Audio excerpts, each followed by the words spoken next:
A tech billionaire just announced his engagement to his pregnant mistress at a charity gala in front of 300 people. There's just one problem: his wife had no idea they were getting divorced. But when Sarah Mitchell walked through those ballroom doors with her attorney, she wasn't just there to stop a wedding announcement. She was there to expose a fraud so elaborate it involved stolen companies, forged documents, and a plan to steal her own daughter. This story has everything: secret recordings, fake pregnancies, and a revenge so perfectly executed it'll give you chills. If you love seeing justice served ice cold, smash that like button, drop a comment with your thoughts, and subscribe, because what happens next will blow your mind. Trust me, this man's downfall is absolutely spectacular.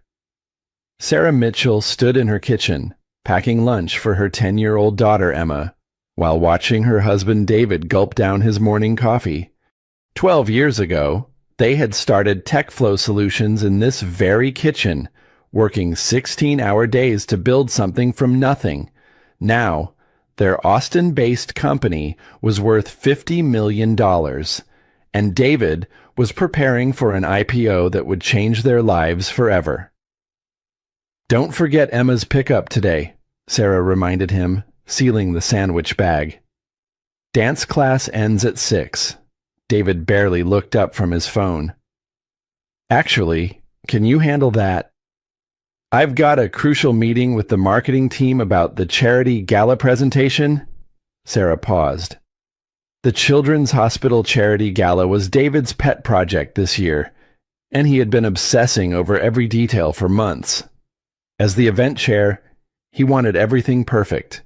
She understood his dedication, but lately, it felt like she was managing their entire family alone. "Of course," she said, forcing a smile. "Emma will understand." After David left, Sarah sat in the silence of their sprawling suburban home. The walls were lined with photos of their journey together, their wedding in her hometown of Columbus, Ohio, David receiving his first tech award, Emma's first steps, family vacations that seemed increasingly rare. She had given up her teaching career to support David's dreams, believing they were building something together. Her phone buzzed with a text from her best friend Maria Santos, who worked at TechFlow's office building as part of the night cleaning crew. "Girl, your husband is working late again. Saw his car in the lot past midnight. That man needs to slow down." Sarah frowned. David had told her he was home by 10 last night.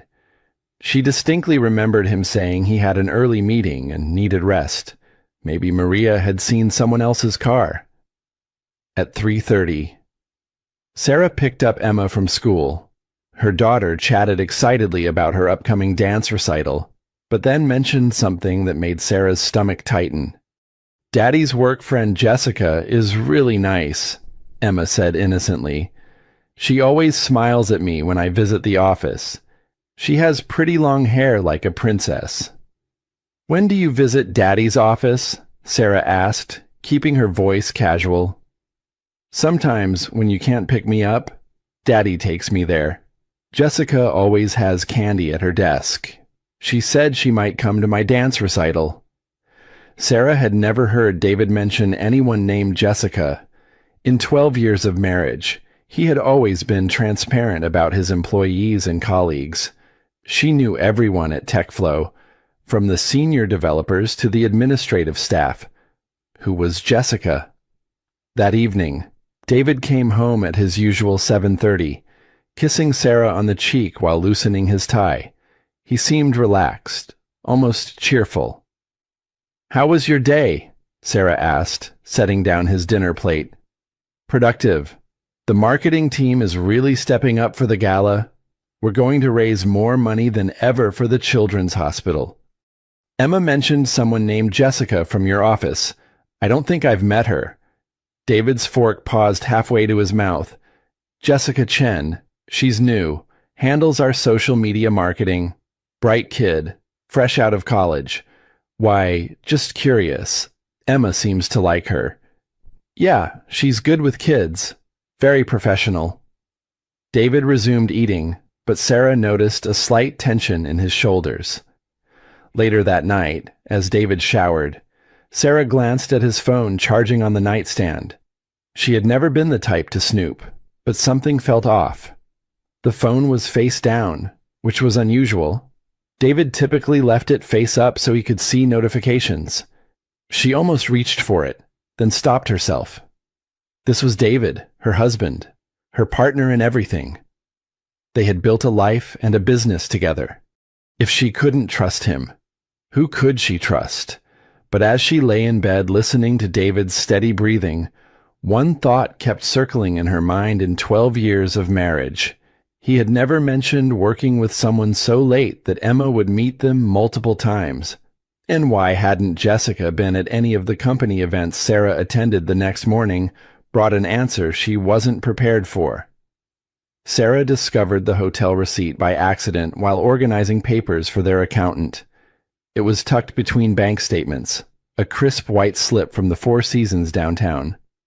The date jumped out at her immediately, March 15th, their anniversary. She remembered that night perfectly. David had apologized profusely for missing their anniversary dinner because of an emergency business trip to San Francisco. He had been so remorseful, promising to make it up to her with a weekend getaway that they still hadn't taken. Sarah had spent their anniversary alone, eating takeout and watching Netflix. But according to this receipt, David had been at the Four Seasons in Austin that night, room 1247. The charges showed dinner for two at the hotel restaurant, champagne service, and late checkout. Sarah's hands trembled as she stared at the paper. There had to be an explanation. Maybe it was a client meeting that ran late. Maybe the San Francisco trip was canceled last minute, and he decided to treat a visiting investor to a nice dinner. David was always going above and beyond for business relationships. She called the Four Seasons, her heart pounding. "I'm trying to confirm a reservation for March 15th, she told the receptionist. David Mitchell, room 1247. Let me check our records. Yes, I see that reservation. Mr. Mitchell and guests checked in at 6 p.m. and out the following morning at 11. Is there something I can help you with regarding that stay, guest?"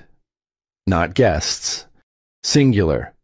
A business dinner wouldn't require an overnight stay, and David would have mentioned if a client needed accommodation. Sarah hung up and sat in her kitchen, the same kitchen where they had dreamed their dreams and built their empire. The morning sun streamed through the windows, but everything felt cold. She thought about confronting David immediately, but decided to wait. Maybe there was still an innocent explanation. Maybe she was overreacting. Her mother had always accused her of being paranoid in relationships, citing Sarah's father who had left when Sarah was 12. Maybe that childhood abandonment was making her see threats where none existed. That evening, Sarah approached David carefully. "I found a hotel receipt while organizing our papers," she said, watching his face.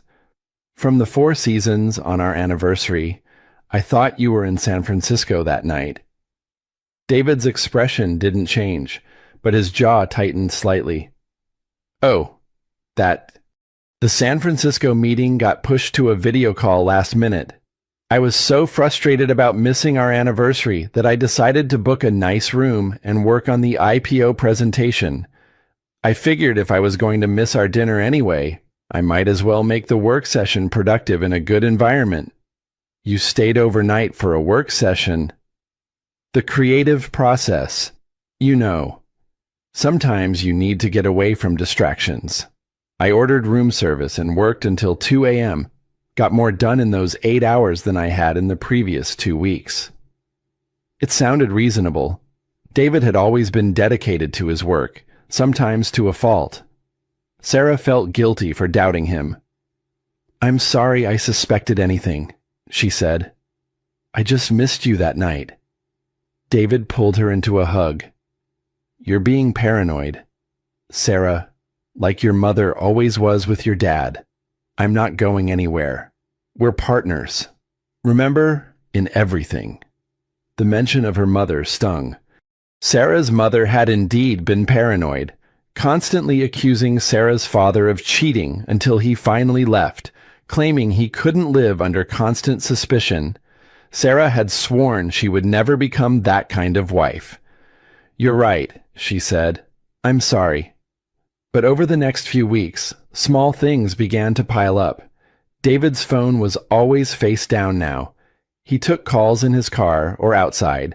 He worked later and later, coming home after Emma was already asleep. When Sarah visited the office to drop off lunch, the receptionist mentioned that Mr. Mitchell was in a meeting with Jessica Chen, but Sarah never saw this mysterious employee. Then came the credit card statement. Sarah handled their personal finances while David managed the business accounts. She knew their spending patterns by Hart Groceries, Emma's activities, household expenses, the occasional dinner out. But March showed unusual charges: a high-end jewelry store, an expensive lingerie boutique she had never visited, and multiple charges at restaurants she had never been to. When she asked David about the jewelry store charge, he smiled and kissed her forehead. "It's a surprise for your birthday next month. Don't ruin it by asking questions." Her birthday was still 6 weeks away, and David had never been the type to plan that far ahead. But she wanted to believe him. She needed to believe him. The breaking point came on a Thursday evening in April. Emma had fallen asleep on the couch during a movie, and Sarah was carrying her to bed when her daughter mumbled sleepily, "Mommy, why doesn't Jessica like it when I visit Daddy's office anymore?" Sarah stopped in the hallway. "What do you mean, sweetheart?" Emma's eyes fluttered open. "Last week, when Daddy picked me up, Jessica looked sad when she saw me. She whispered something to Daddy, and then went to her office and closed the door. Did I do something wrong?" "No, baby, you didn't do anything wrong."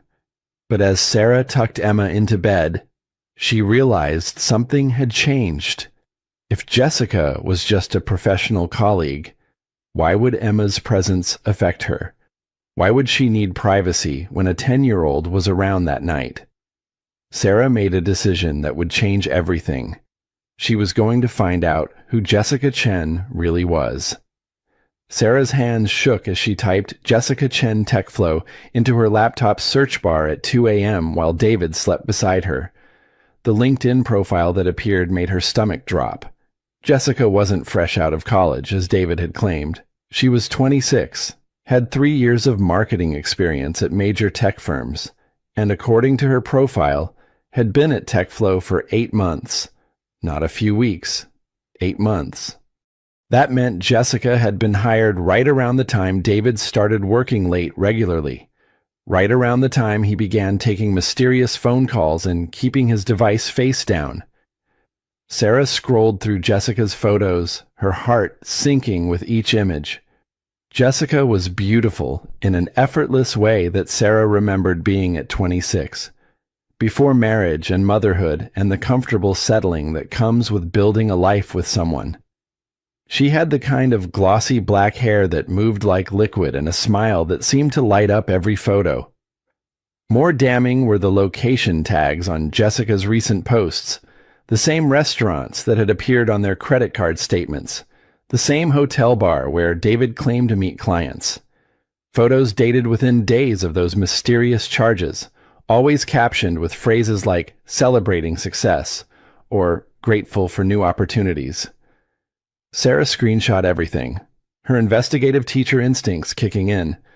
She had always been good at research, at piecing together evidence. It was why she had been such an effective educator, able to identify which students needed extra help before they fell behind. The next morning, Sarah called her best friend Maria, who was getting ready for her shift at the office building. "I need a favor," Sarah said. "Can you keep an eye out for anything unusual at TechFlow? I think David might be having an affair." Maria was quiet for a moment. "Honey, I've been wondering when you'd figure it out. I didn't want to be the one to tell you. But I've seen things." "What kind of things?" "That Jessica girl, she's not just working late with your husband. Last month I saw them in the parking garage at midnight, and they weren't discussing marketing strategies." "I'm sorry, Sarah. I should have said something sooner." Sarah felt like she had been punched in the chest. Hearing her suspicions confirmed made everything real in a way that felt devastating. "What exactly did you see?" "They were in his car. She was crying, and he was holding her hand, stroking her hair. It looked intimate, not professional. Then, last week, I was cleaning the executive floor and heard them in his office. The door was closed, but the conversation didn't sound like work."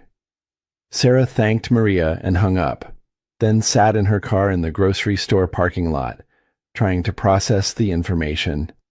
Part of her wanted to drive to David's office immediately and confront them both, but her teacher instincts told her to gather more evidence first.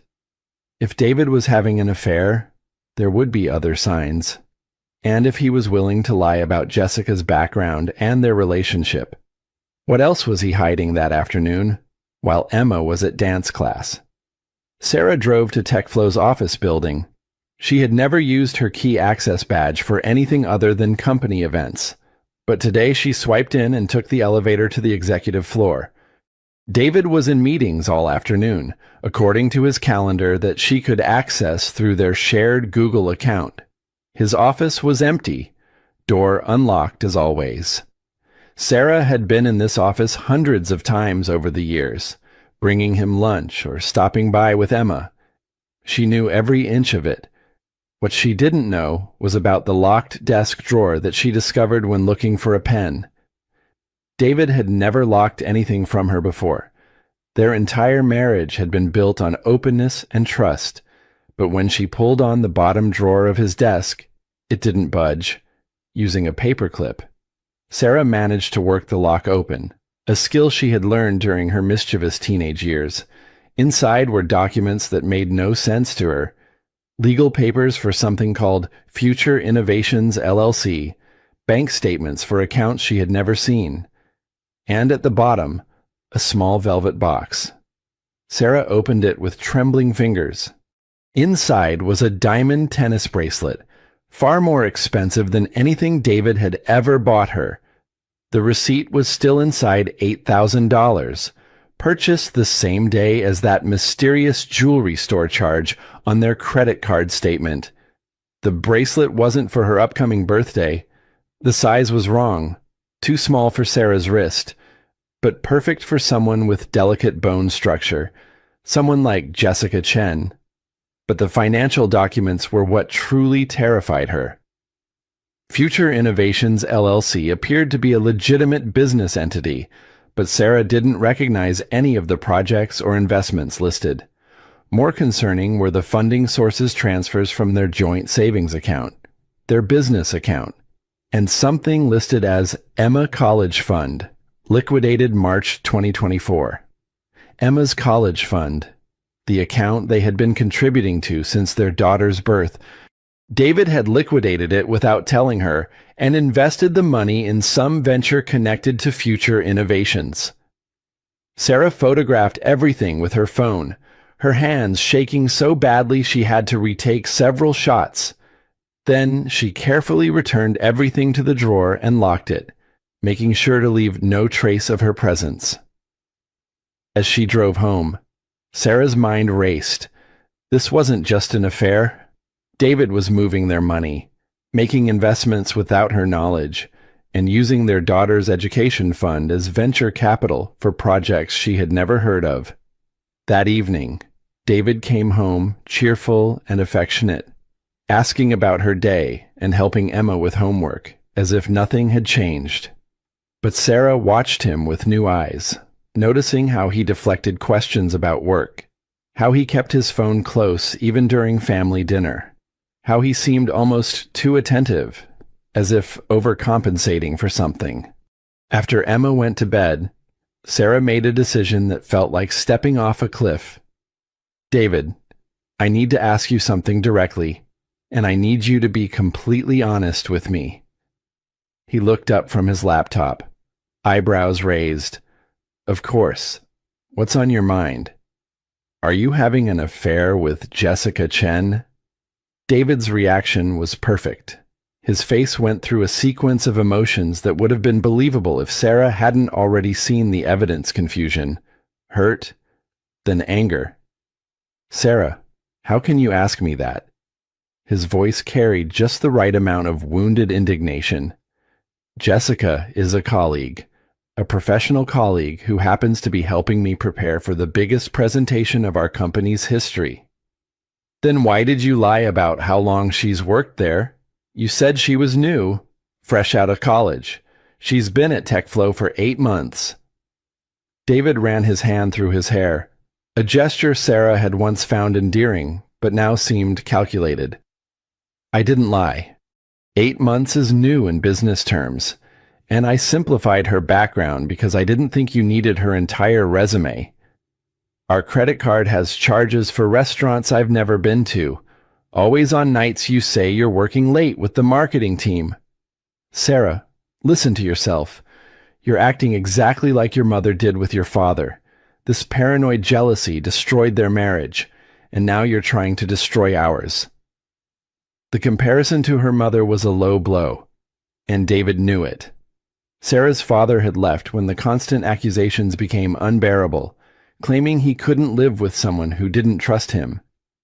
Sarah had been 12, old enough to understand that her mother's paranoia had driven away the one parent who had truly loved her. I found the bracelet in your desk, Sarah said quietly. David's pause lasted exactly 2 heartbeats too long. What bracelet?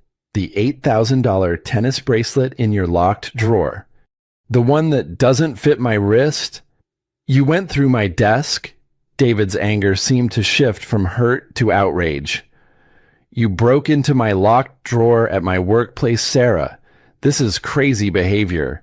You're becoming obsessive. It's for her, isn't it? For Jessica. David stood up, pacing to the window. When he turned back, his expression had changed to something Sarah had never seen before: cold disappointment. The bracelet was going to be a surprise for our 15th anniversary next year. I bought it early because I got a good deal, and I locked it away so you wouldn't accidentally find it. But now you've ruined the surprise with your paranoid snooping. Sarah felt the ground shift beneath her. Their anniversary was in March. It was currently April. The timing could work, and the receipt had been dated weeks ago, which could align with David finding a good deal. The size is wrong, she said weakly. I kept the receipt so I could exchange it for the right size closer to our anniversary. Sarah, do you hear yourself? You're creating an entire conspiracy theory because you found a gift I bought for you. The explanation was plausible. Sarah felt foolish, exactly the way David intended, but she pressed on. What about future innovations? What about Emma's college fund? David's face went very still. How do you know about future innovations? The documents were in the same drawer. David, you liquidated our daughter's college fund without telling me. We're married. We're supposed to make financial decisions together. Future Innovations is an investment opportunity that could triple Emma's college fund by the time she graduates high school. I moved the money temporarily to take advantage of a time-sensitive deal. I was going to tell you once everything was finalized. What kind of investment? AI development for healthcare applications? It's technical, but the potential returns are enormous. Sarah, I'm trying to secure our family's future, and you're treating me like a criminal. Sarah wanted to believe him. Every explanation sounded reasonable when delivered with David's confident authority. But something still felt wrong. Then why all the secrecy? Why lock the drawer? Why not tell me about any of this?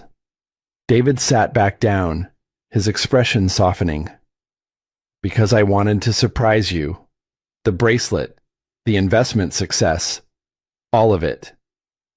I've been working so hard on the IPO and trying to set up these side investments to make sure we never have to worry about money again. I thought if I could present you with a complete picture of our improved financial situation, it would be romantic, a grand gesture. He reached over and took her hand. But I can see how my secrecy has been misinterpreted. I should have included you from the beginning. That's my fault. Sarah felt tears welling up. I'm sorry I doubted you. I found that hotel receipt from our anniversary, and then the credit card charges, and my imagination ran wild. The hotel receipt, David said, nodding. I was so angry at myself for missing our anniversary dinner that I booked that room to work on something special for you, a presentation about our life together, with photos and memories that I was going to give you on a makeup anniversary weekend. You were working on a presentation about us, about our journey together. From that first day, we started TechFlow in our kitchen to where we are now. I had this idea to surprise you with a renewal of our vows ceremony, something small and romantic to celebrate how far we've come. Sarah was crying now, guilt overwhelming her.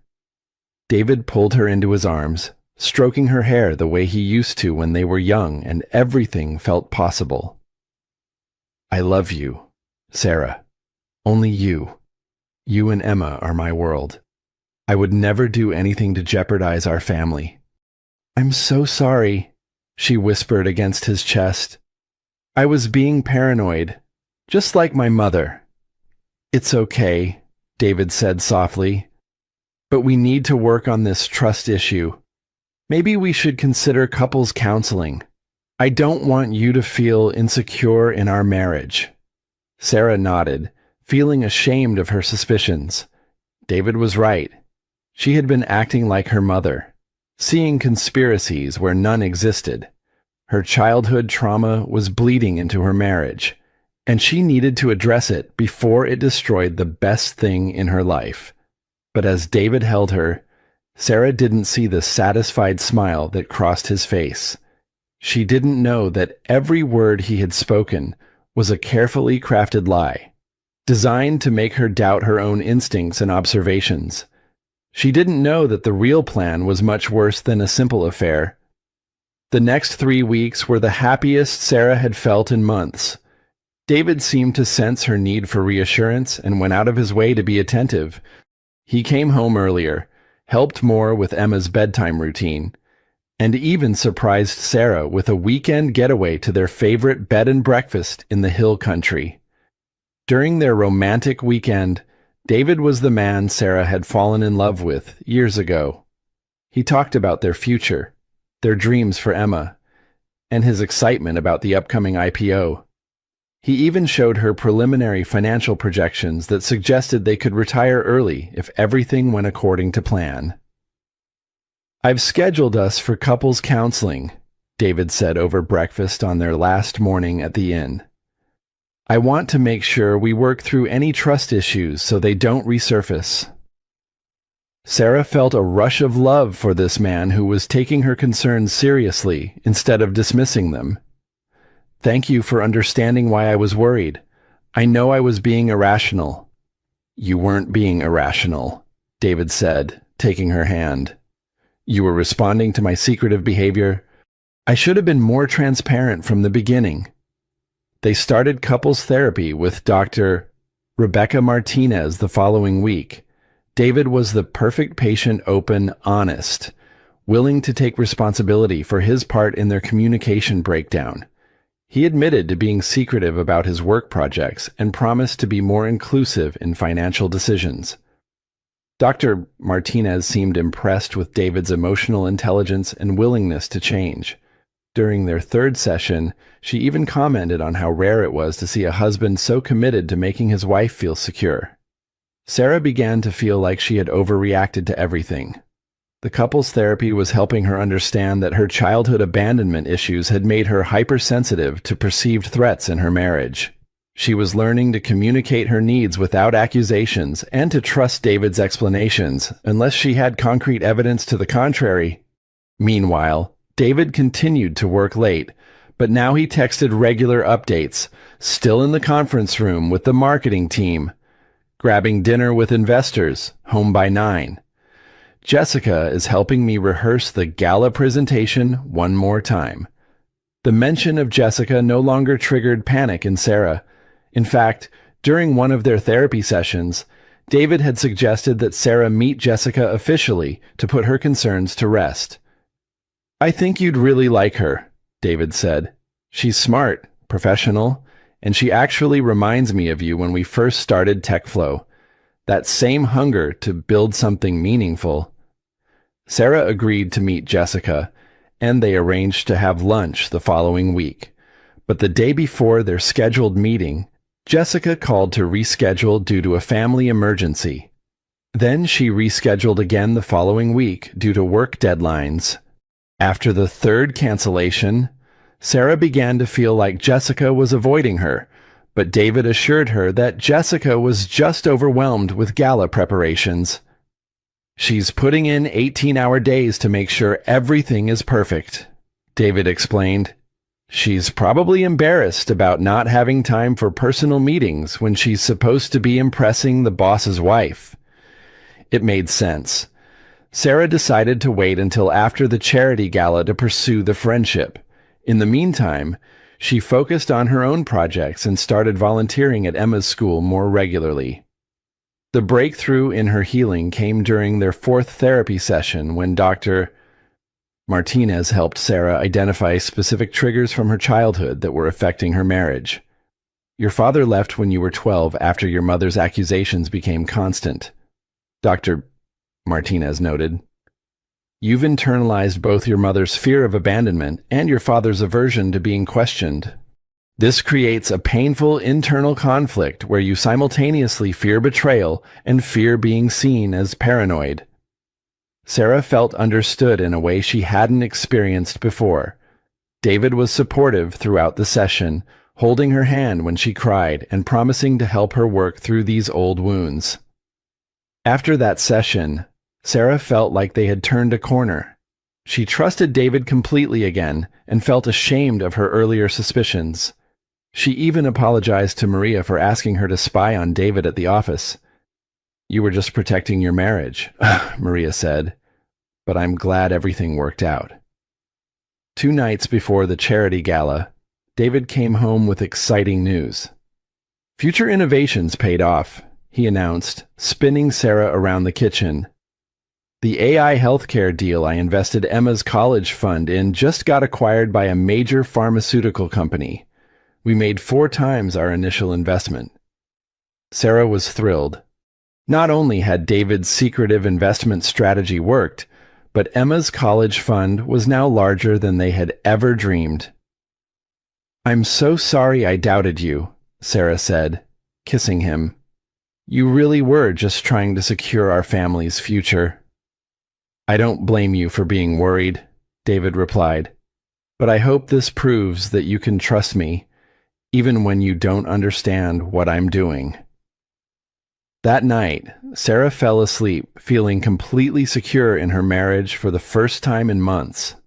David was handling their finances brilliantly. Their therapy was bringing them closer together, and the charity gala would be a celebration of everything they had built together. She had no idea that David had never invested in any AI healthcare company. The Future Innovations documents were fabricated, designed to explain away his money transfers long enough for his real plan to unfold. The couple's therapy sessions were being recorded by David for a custody battle he was planning. And Jessica Chen wasn't avoiding Sarah out of work stress. She was avoiding Sarah because she was 6 months pregnant with David's child. And their lunch meeting kept getting postponed because Jessica was having severe morning sickness that lasted all day. The charity gala wasn't just David's coming out party with his new partner. It was going to be the public announcement of their engagement and pregnancy. time to coincide with divorce papers that would paint Sarah as mentally unstable and unfit to have custody of Emma. But Sarah slept peacefully, completely unaware that her world was about to explode. The morning of the charity gala. Sarah woke up feeling genuinely excited for the first time in months. She had bought a new dress for the occasion, a sophisticated navy blue gown that made her feel elegant and confident. Tonight would be a celebration of David's success as event chair and their renewed connection as a couple. David was already up, pacing the bedroom while talking on his phone about last-minute gala details. He seemed nervous, which Sarah attributed to the pressure of chairing such an important event. "Everything's going to be perfect," she said, kissing his cheek as he hung up. "You've worked so hard on this." "Yeah," David said, not meeting her eyes. "It's going to be a night no one forgets." Sarah spent the morning at the salon with Emma, getting their hair done together for the evening. Emma was excited about her first formal charity event, and Sarah had bought her a beautiful junior bridesmaid-style dress in pale pink. "Do you think Daddy will like my dress?" Emma asked as the stylist curled her hair. "He's going to think you're the most beautiful girl in the room," Sarah assured her. But when they returned home at 3 p.m., David was waiting with unexpected news. "There's been a change of plans," he said, looking genuinely apologetic. "The Children's Hospital Board decided this should be an adults-only event. Something about insurance liability with formal dining and dancing. Emma can't come tonight." Sarah's heart sank. Emma had been looking forward to the gala for weeks, and her dress was hanging upstairs ready to go. "But she's been planning for this," Sarah protested. "She even practiced walking in low heels." "I know, and I'm disappointed too, but board decisions are final. I'll make it up to her, I promise." Emma took the news better than Sarah expected, though her disappointment was obvious. "It's okay, Mommy. Maybe I can have a sleepover with Grandma instead." Sarah called her mother-in-law, who was happy to have Emma for the night. As they packed Emma's overnight bag, Sarah felt guilty about leaving her daughter behind for something she had been so excited about. "We'll do something special tomorrow," Sarah promised. "Just the two of us." "Can we get ice cream for breakfast?" Emma asked hopefully. "Ice cream for breakfast it is." By 5 p.m., Emma was settled at Grandma's house, and Sarah was putting the finishing touches on her makeup. David had already left to handle final preparations at the venue, promising to meet her there at 7. Sarah arrived at the Austin Convention Center at 7:15, fashionably late as David had taught her for these events. The ballroom was transformed into an elegant wonderland with twinkling lights, white roses, and silent auction displays featuring artwork and vacation packages. The first person Sarah recognized was Tom Bradley, her high school friend who had become a successful divorce attorney. She hadn't seen Tom in over a year, and she was surprised to spot him across the room. "Sarah Mitchell," Tom said, approaching with a warm smile. "You look fantastic. How have you been?" "Really well, actually. David's been working so hard on this event. I'm proud of him." Tom's expression shifted slightly. "That's great to hear. How are things with you two? Last time we talked, you seemed a little stressed about work-life balance." Sarah had forgotten that conversation from last year when she had confided in Tom about feeling like she and David were ships passing in the night. "Much better," she said confidently. "We've been doing couples therapy, and it's helped us reconnect." "Couples therapy?" Tom's eyebrows raised. "That's proactive. Everything okay?" "Just normal marriage stuff. Communication issues, trust building. Nothing serious." Tom nodded, but something in his expression seemed concerned. "Well, if you ever need anything, you know I'm always here. We go way back." Sarah thanked him and moved through the crowd. greeting other parents from Emma's school and business associates she recognized from company events. Everyone complimented David's organization of the gala and asked where he was. "Still handling last-minute details," Sarah explained. "You know David. He wants everything perfect." At 8 p.m., the program was scheduled to begin, but David was nowhere to be seen. Sarah checked her phone but had no messages from him. She was starting to feel anxious when she noticed a commotion near the entrance. David was finally arriving, but he wasn't alone. Walking beside him was a stunning young woman in a silver sequined gown that looked like it cost more than Sarah's monthly grocery budget. The woman was tall, graceful, and absolutely radiant. She had the kind of beauty that made other women pause their conversations to stare. Sarah's stomach dropped as recognition hit her. This had to be Jessica Chen. The professional colleague who was too busy to meet for lunch was apparently available for formal events. As Sarah watched from across the ballroom, David placed his hand on the small of Jessica's back, guiding her through the crowd. It was a possessive gesture, intimate in a way that made Sarah's therapy-induced confidence crumble. Jessica was glowing in a way that Sarah remembered from her own pregnancy with Emma, that unmistakable radiance that came from carrying new life. Sarah tried to dismiss the observation. Maybe Jessica just had good skincare. Maybe the lighting was flattering. But as David introduced Jessica to prominent community members, Sarah noticed how protective he seemed, how he kept his arm around her waist, how he beamed with pride when people complimented her. More concerning were the whispered conversations that followed in their wake. Sarah caught fragments as people passed by. "Never seen David's wife look so young." "Where's Sarah tonight? I thought she always came to these things." "That's definitely not his wife. I've met Sarah Mitchell." The realization hit Sarah like a physical blow.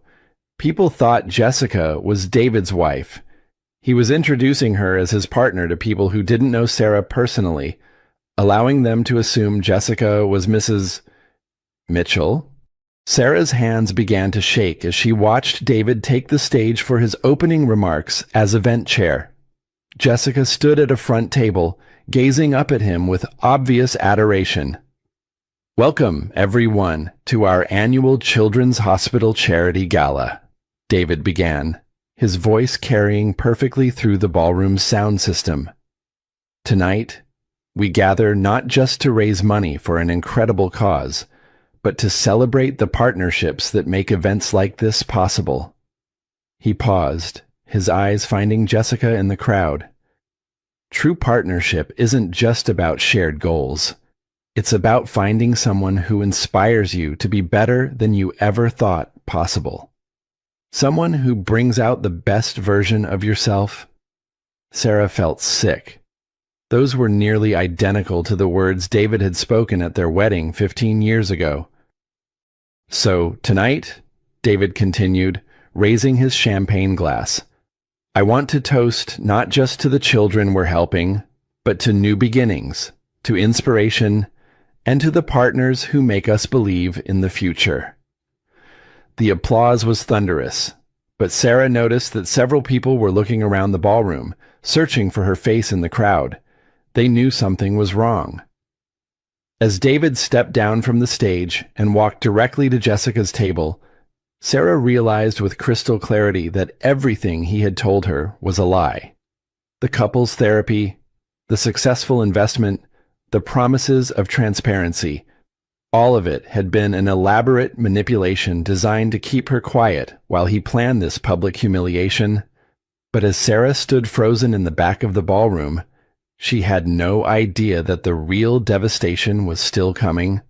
Sarah felt paralyzed as she watched David lean down to whisper something in Jessica's ear, causing the younger woman to laugh and place her hand over his.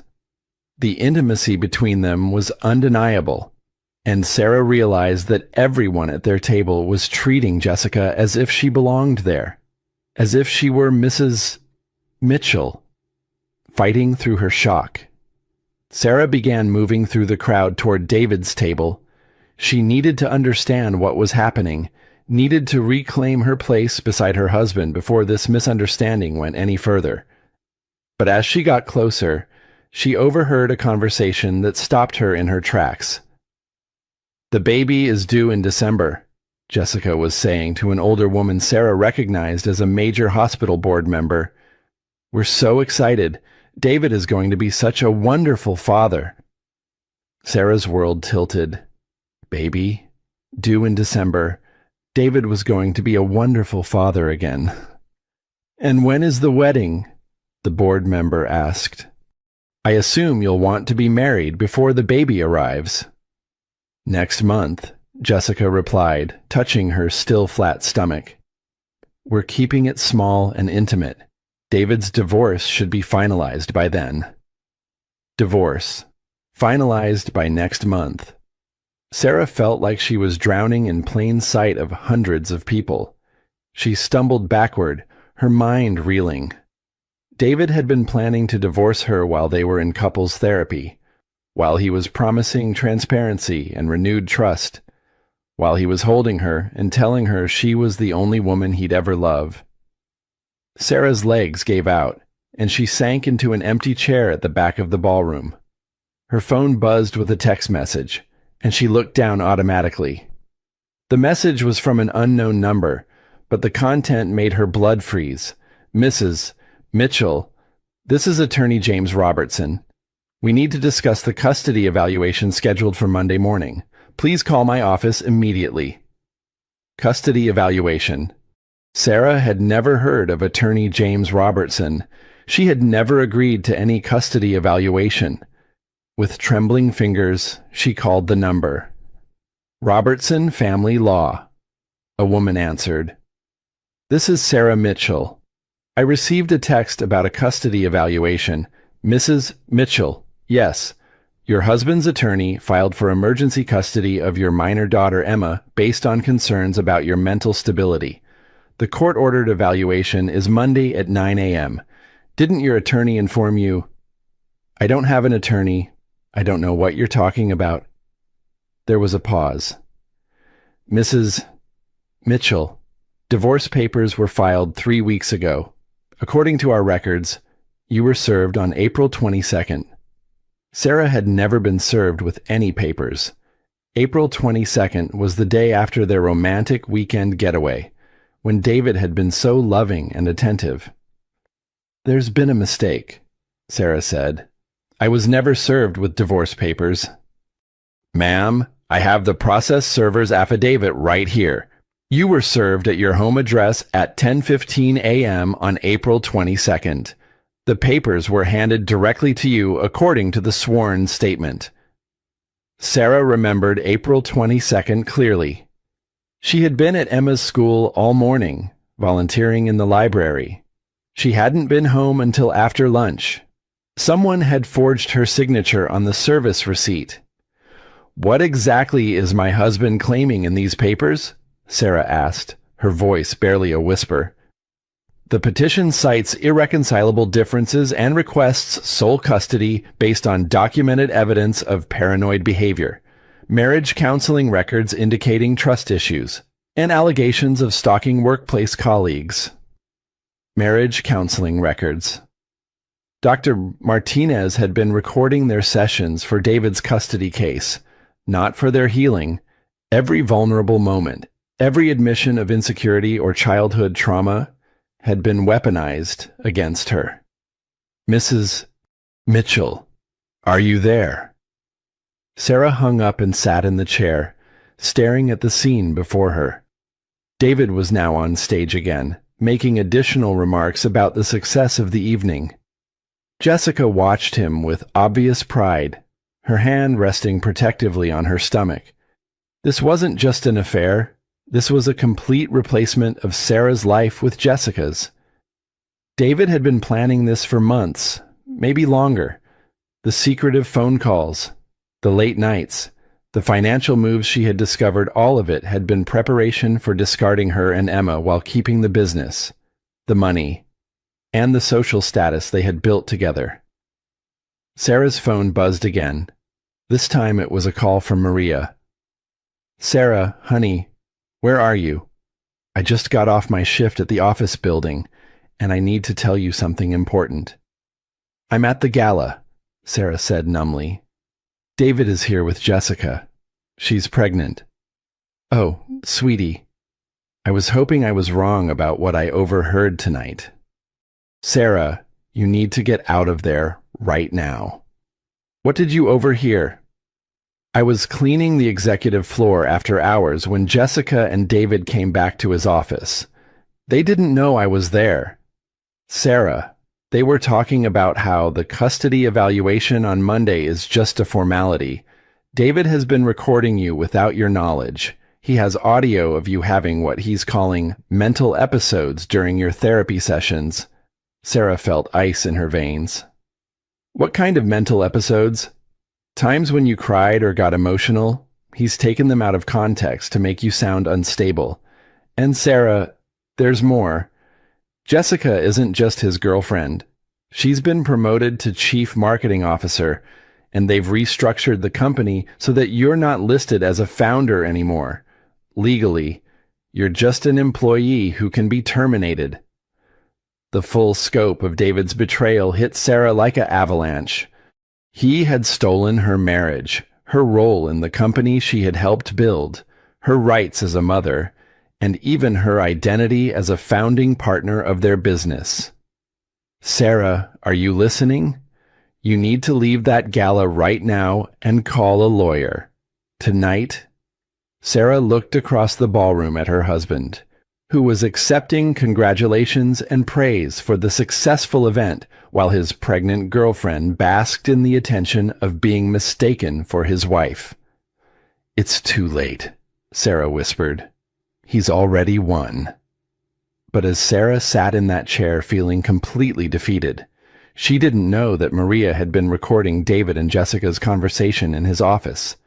She didn't know that Tom Bradley, the divorce attorney, had already noticed inconsistencies in David's behavior tonight and was prepared to help an old friend. And she didn't know that David's arrogance was about to become his greatest weakness. Sarah sat motionless in the ballroom for 20 minutes, watching David work the crowd with Jessica at his side. People were congratulating them as if they were already married, and Jessica was accepting the praise graciously, playing the role of the devoted wife-to-be. But Sarah's paralysis broke when she saw David approach the microphone again. This time, he wasn't making remarks about the charity. His expression was different, more personal, more intimate. "Before we conclude tonight's formal program," David announced, "I have a personal announcement to share with all of you who have become like family to Jessica and me over these past months." Sarah's stomach clenched. He was going to make it official, in front of 300 people. David was about to announce his engagement to Jessica while Sarah sat in the back of the room like a discarded piece of furniture. But before David could continue, Sarah felt a hand on her shoulder. She turned to see Tom Bradley, the divorce attorney, with a concerned expression. "Sarah, we need to talk. Right now." "Tom, I can't. He's about to make the biggest mistake of his life, and you're going to stop him. Come with me." Tom guided Sarah out of the ballroom and into a quiet corridor. "I've been watching tonight, and something doesn't add up. I know David, and this isn't like him to be so public about personal matters. What's really going on?"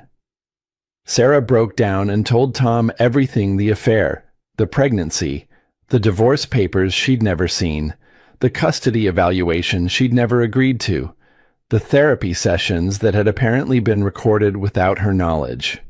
Tom's expression grew darker with each revelation. "Sarah, what David is doing is illegal on multiple levels. You can't be served divorce papers through fraud. Therapy sessions can't be recorded without your consent and your therapist's consent. And if he's restructured the business to remove your founding partner status without your knowledge, that's corporate fraud." But he's already won, Sarah said. Everyone thinks Jessica is his wife. She's pregnant. The custody evaluation is Monday. The custody evaluation can be postponed if we file an emergency motion claiming fraud in the original petition. And Sarah, I need to ask you something important. Do you have any evidence of David's deception? Anything at all? Sarah thought about the photos on her phone from David's desk drawer, the hotel receipt, the credit card statements. I have some things. But Tom, I can't afford a legal battle with David. He controls all our money. You helped build TechFlow from nothing. If you're truly a founding partner, you own 50% of a $50 million company. David can't just erase that with paperwork tricks. Tom checked his watch. We need to act fast. That announcement he's about to make could complicate everything. They could hear applause from the ballroom, which meant David was still speaking. Sarah realized this might be her only chance to stop him from completely rewriting their history. What do I need to do? She asked. First, we're going to walk back in there together. I'm your attorney now, and David is going to learn that tonight. Second, you're going to reclaim your place in that room. You're Mrs. Mitchell, not Jessica Chen. Third, we're going to make sure everyone knows the truth about what's been happening. Tom handed Sarah his business card. Put this in your purse. When people ask who your attorney is, you give them my name. David's been planning this ambush for months. It's time for him to face some consequences. As they walked back toward the ballroom, Sarah's phone buzzed with a call from Maria. Sarah, thank God. I just emailed you something you need to see right now. Check your phone. Sarah opened her email app and found a message from Maria with an audio file attached. The subject line read, David and Jessica planning your destruction, recorded tonight. Sarah played the file through her phone speaker, and Tom leaned in to listen. David's voice came through clearly. The custody evaluation Monday is just theater. I've got recordings of Sarah having breakdowns in therapy, and Dr. Martinez is being paid to testify about her paranoid episodes. The judge will give me sole custody based on mental instability. Jessica's voice responded, What if she fights the divorce? She can't.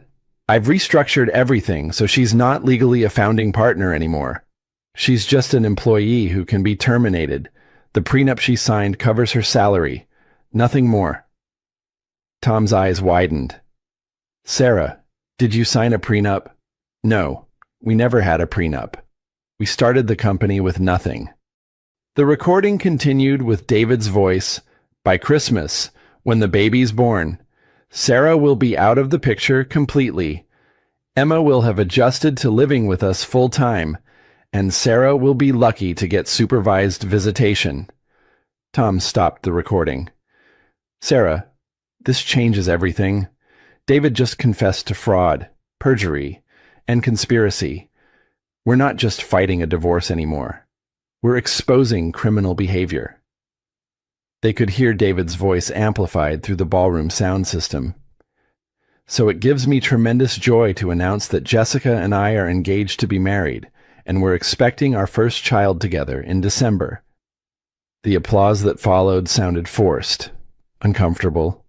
Sarah realized that many people in the audience knew her and were confused by this announcement. It's time, Tom said. Are you ready to take your life back? Sarah looked at her reflection in the corridor mirror. Her navy dress was elegant, her hair was perfect, and for the first time in months, her eyes looked clear and determined. I'm ready, she said.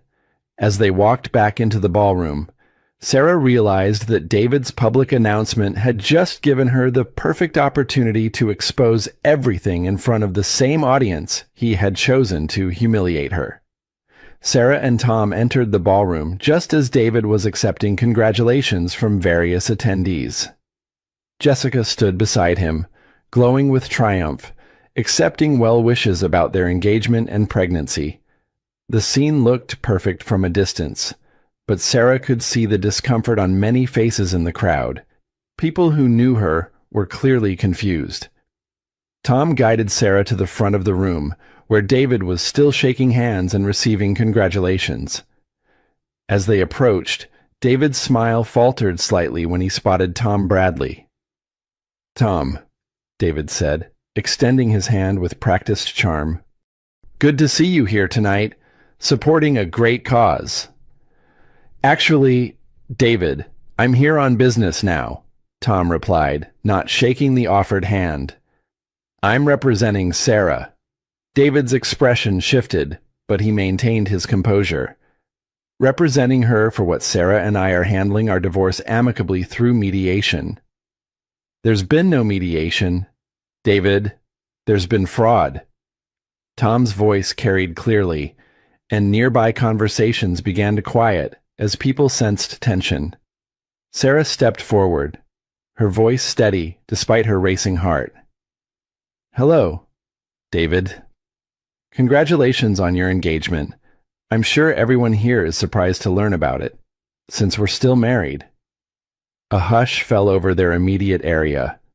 Jessica's face went pale, and she looked between Sarah and David with growing panic. "Sarah," David said, his voice tight with warning, "this isn't the time or place for a scene. You made this the time and place when you announced your engagement to your pregnant girlfriend in front of 300 people who thought I was your wife." Sarah replied.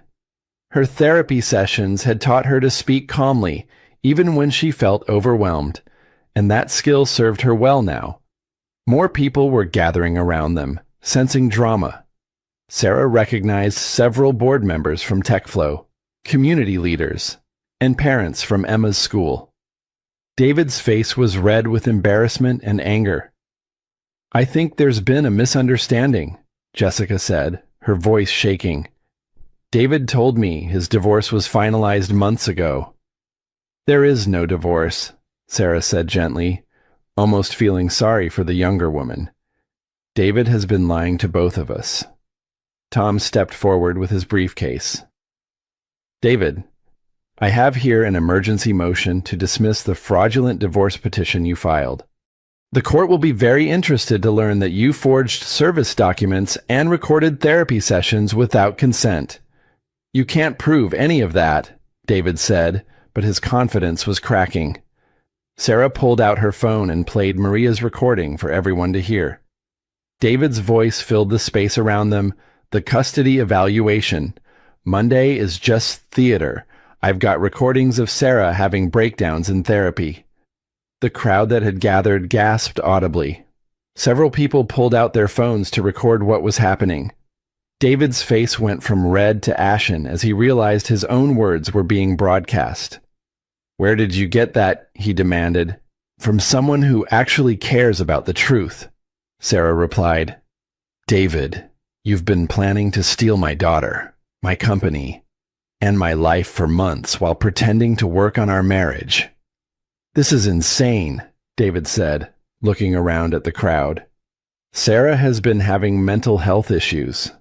She's been paranoid and unstable. The only thing I've been is naive," Sarah shot back. "Naive enough to believe that my husband was working late instead of planning my destruction. Naive enough to think that our marriage counselor was helping us heal instead of gathering evidence for your custody case." Tom opened his briefcase and pulled out a thick folder. "David, these are financial records showing how you've been systematically moving marital assets and attempting to restructure TechFlow to exclude Sarah from her founding partner rights. That's not mental instability. That's corporate fraud." The crowd was now openly recording the confrontation. Sarah could see the shocked faces of people who had known them as a couple for years. David's carefully constructed public image was crumbling in real time. "Furthermore," Tom continued, "the prenup you claim Sarah signed doesn't exist. We've searched court records going back 15 years. You've been planning to steal half of everything she helped build. Jessica suddenly spoke up, her voice barely a whisper. David, you told me she knew about us. You said she was okay with the divorce. A tech billionaire just announced his engagement to his pregnant mistress at a charity gala in front of 300 people. There's just one problem: his wife had no idea they were getting divorced. But when Sarah Mitchell walked through those ballroom doors with her attorney, she wasn't just there to stop a wedding announcement. She was there to expose a fraud so elaborate it involved stolen companies, forged documents, and a plan to steal her own daughter. This story has everything: secret recordings, fake pregnancies, and a revenge so perfectly executed it'll give you chills. If you love seeing justice served ice cold, smash that like button, drop a comment with your thoughts, and subscribe, because what happens next will blow your mind. Trust me, this man's downfall is absolutely spectacular. Jessica, don't say anything else, David warned, but it was too late. You said the baby was planned, that we were starting fresh together. But if she didn't know... Jessica's voice trailed off as understanding dawned on her face. Sarah almost felt sorry for Jessica in that moment. The younger woman was clearly realizing that she had been manipulated just as thoroughly as Sarah had been. Tom pulled out one more document. David, this is a motion for emergency audit of TechFlow's finances and a temporary restraining order freezing all marital assets until this fraud can be investigated properly. You can't do that, David sputtered. I have business obligations, payroll to meet. You should have thought about that before you decided to commit multiple felonies, Tom replied calmly. The crowd was now substantial, with people openly filming and whispering. Sarah could see that word was spreading throughout the ballroom. David's triumph was becoming his public humiliation. Sarah, David tried one last manipulation. Think about Emma. Do you really want to put her through an ugly public divorce? We can still work this out privately. Emma deserves a mother who fights for what's right, Sarah replied. And she deserves to know that actions have consequences, even for people in positions of power. As if summoned by her words, Sarah's phone rang. The caller ID showed Emma's school emergency line. Mrs. Mitchell? It was the school principal. We need to speak with you immediately. Someone claiming to be your attorney tried to withdraw Emma from school tonight, saying there was a family emergency. We refused since it wasn't during normal hours, but I thought you should know. Sarah's blood ran cold. Even while making his public announcement, David had been trying to take Emma away from her. She looked at David with disgust and spoke loudly enough for everyone to hear, You tried to kidnap our daughter tonight while you were announcing your engagement to another woman. The crowd's reaction was immediate and visceral. These were parents, grandparents, and community members who understood that David had crossed a line that couldn't be uncrossed. David's last shreds of dignity evaporated as he realized his complete defeat. The fallout from the charity gala was swift and comprehensive. By Sunday morning, videos of David's public humiliation were trending on local social media, with hashtags like Achater Charity Gala Exposed and Achater TechFlow Scandal. The Austin business community was buzzing with shock and condemnation. Sarah spent Saturday morning at Tom Bradley's law office, filing additional motions and providing evidence of David's elaborate deception. The audio recording from Maria proved to be devastating, and when combined with the financial documents Sarah had photographed, it painted a clear picture of systematic fraud. The district attorney's office has already called, Tom reported. They're opening a criminal investigation into the forged service documents, the illegal recordings, and the attempted kidnapping. David's going to have much bigger problems than divorce court. Dr. Martinez, their marriage counselor, was equally horrified when she learned how her sessions had been manipulated. She provided an affidavit confirming that she had never consented to recordings and that David had misrepresented Sarah's emotional responses during therapy. The custody evaluation was immediately dismissed. But the most satisfying development came Monday morning when Harrison Blackwood, TechFlow's largest investor, called an emergency board meeting. David was suspended as CEO pending investigation, and the board voted unanimously to install Sarah as interim chief executive. "The company was built on both your contributions," Blackwood explained to Sarah during a private meeting. "David's attempt to erase your founding partner status is not only illegal, but morally reprehensible. We need leadership with integrity." Jessica Chen had disappeared entirely. According to Maria, she had cleaned out her office over the weekend and left no forwarding address.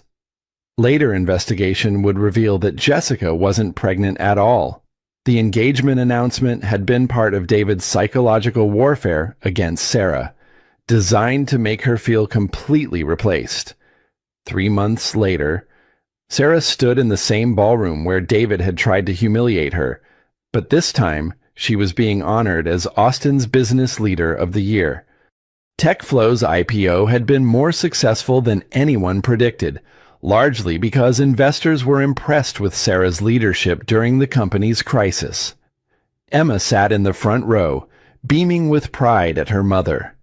Their relationship had grown stronger through the ordeal, and Emma often told her friends that her mom was the strongest person in the world.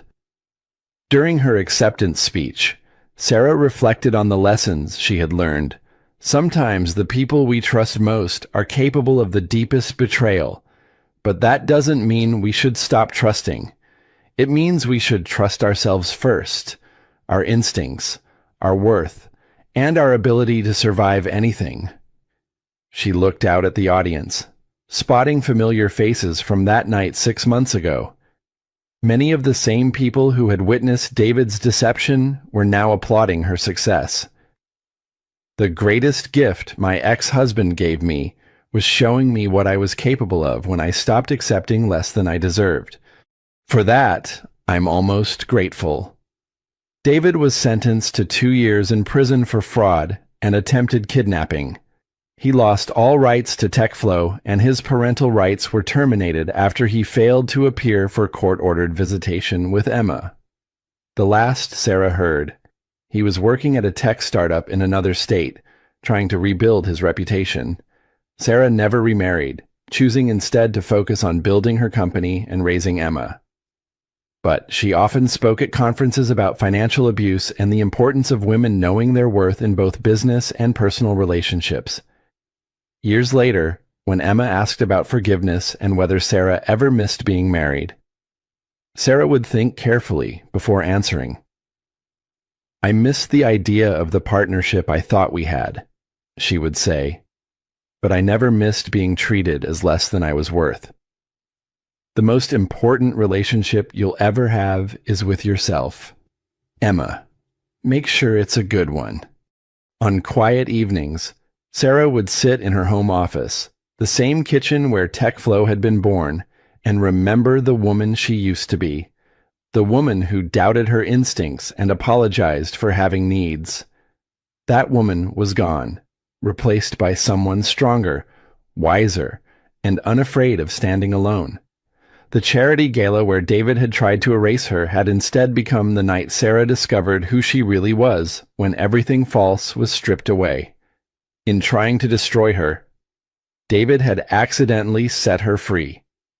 Sometimes the greatest revenge is simply becoming the person your betrayer never believed you could be.